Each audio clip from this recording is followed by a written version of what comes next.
Are you sure you've had enough? Hey man, I'm good. I got this new app. It shows me how much I've been drinking. As long as I'm under the limit, I'm good. Negative K, that's further, Kitty Candy on the corner. 2782058.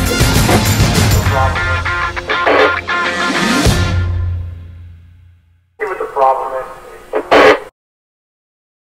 Welcome to Ask the Edmonds Cop. I'm Teresa Whipple, back with Sergeant Shane Hawley, and we're back again with another exciting episode. Another exciting episode. That's right. And this actually is a pretty fascinating question because one of our readers, Ted, had asked the question about breathalyzers, and in particular personal breathalyzers. Yeah. So if you had a few drinks and you are wondering whether it's safe for you to drive, should you have one of those on hand and test it to determine that? And you say... no, so I guess the segment's over. We're done. All right, no. we're done. There's a lot more to this answer, Okay. and the short answer is no, don't recommend that. All right. Now we're talking about a portable breathalyzer, kind of like this. These are what we carry. This is actually an old one. We have some newer ones, but they're all out in the field right now, so I grabbed an old one. And if you look online, you can find something that will look very similar to this. We're also not talking about an ignition interlock device. That's something, if you get a DUI, the court may order you to have one of those, and it actually is part of your car, and you have to blow into that before you can even start the ignition. Right. So that's a totally separate matter. There's a list from State Patrol of places where you can go to get those. They have to be licensed and so forth. So that's not what we're talking about. We're talking about the little gray box right here.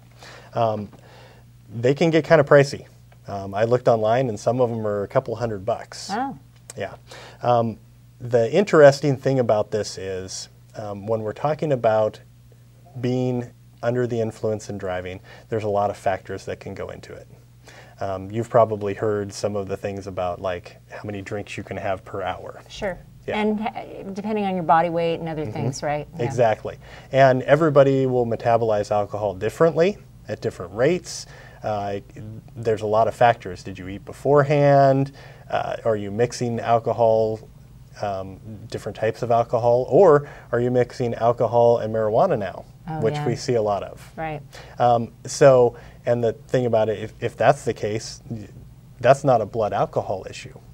Yeah. That wouldn't even show up on this device. In fact, we see that. We arrest people for DUI for marijuana-related driving under the influence, and they may have nothing in their blood alcohol because it's not an alcohol issue. The other component to this is, let's say you have several drinks and within 15 minutes you do this, it's not in your system completely yet.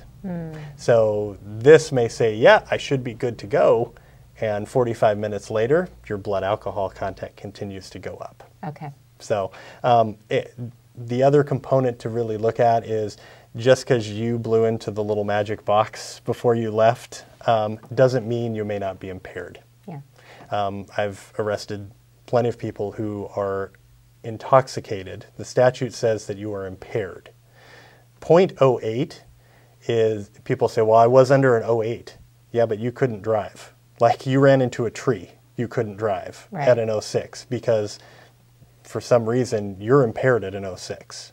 So that 0.08, people think that's the magic number, and as long as they're underneath that, they're fine. That may not be the case. We just have to show impairment. Okay. As far as that goes. So there's a lot of factors to it, and if we end up arresting you for DUI and show that you're impaired, and you said, well, but I blew into my own portable breath test. When we do this in the field with someone, it's completely voluntary, and we can't even get that result into court. It's not accepted in court.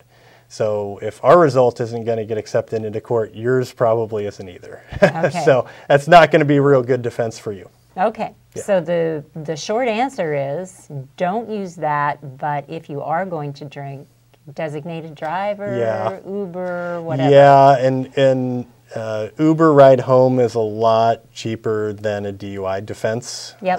And taking money out of it, which is important, we just don't want impaired drivers on the road. They're ticking time bombs. They run into people.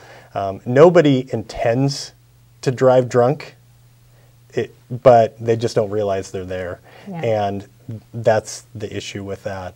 You know, I thought I was fine. Yeah, well, you weren't. Yeah. And now you've caused a collision. Somebody's been hurt. You know, it's just not worth the risk. So just do everybody a favor.